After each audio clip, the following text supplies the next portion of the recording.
కాదంటే పదముల వాలని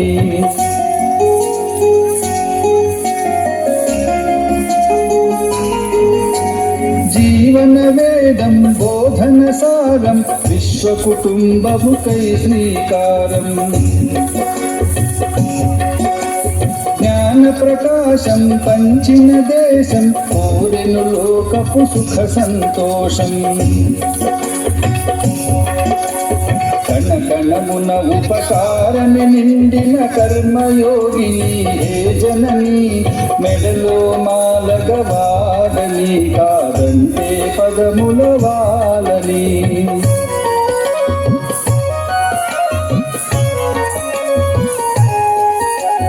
సకల పథముల సత్య మార్గముల సమరస కేతన గిరిన దుర్గం స్వయం మృగేంద్రం గర్జన సారం శక్తి ముక్తి ఉపాసన